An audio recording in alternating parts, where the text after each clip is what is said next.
2014 में पीएम मोदी ने वडोदरा सीट से चुनाव आयोग के समक्ष दाखिल हल्फनामे में खुद को शादीशुदा बताया था। यह पहला मौका था जब मोदी ने आधिकारिक तौर पर स्वीकार किया था। जशोदाबेन उनकी पत्नी है। तो आइए जानते हैं मोदी और जशोदाबेन की शादी, दोनों की रिश्ते की कुछ अनसुनी बातें। मोदी और जशोदाबेन की शादी साल 1967 में हुई थी। उस समय जशोदाबेन 15 साल की थी और मोदी 17 साल के थे। दोनों की शादी गुजरात के उंझा के नजदीक ब्रह्मवाड़ा गांव में हुई थी। जशोदाबेन के परिवार वाले कहते हैं मोदी की बारात 2 दिनों तक गांव में रुकी थी। शादी गुजराती रीति रिवाजों के मुताबिक हुई थी, लेकिन शादी के 3 साल के बाद दोनों अलग हो गए। जशोदाबेन ने एक इंटरव्यू में मोदी के साथ शादीशुदा जिंदगी के बारे में बात करते हुए कहा था, जब मैं 15 साल की थी तब हमारी शादी हुई थी।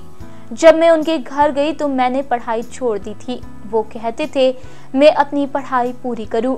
वो मुझसे ज्यादातर पढ़ाई पूरी करने के बारे में बात किया करते थे। शुरुआत में वो मुझसे बात करने और रसोई के काम करने में रुचि दिखाते थे। उन 3 सालों में हम महज 3 महीने ही साथ रहे थे।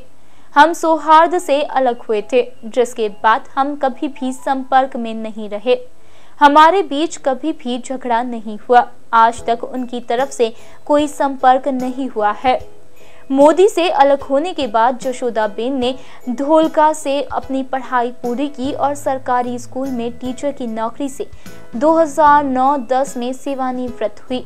जशोदाबेन के घर वाले कहते हैं जशोदाबेन स्कूल के बच्चों में लोकप्रिय थी। उनके मन में मोदी के लिए कभी कोई दुर्भावना नहीं आई, क्योंकि घर के बुजुर्ग कहते थे नरेंद्र मोदी को कभी शादी नहीं करनी थी, पर उनके पिताजी ने उनकी शादी करवा दी।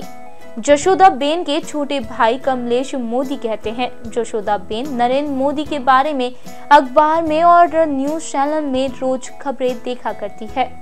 कमलेश बताते हैं कितनी बार हम उसे कहते हैं क्यों देखती हो, पर वह हमें चुप करा देती। आज जब मोदी ने उन्हें अपनी पत्नी माना है तो हम बहुत खुश हैं। वैसे इन दिनों जशोदाबेन एक रिटायर्ड स्कूल टीचर की जिंदगी बसर कर रही है। वे उंझा में अपने छोटे भाई अशोक के साथ रहती है।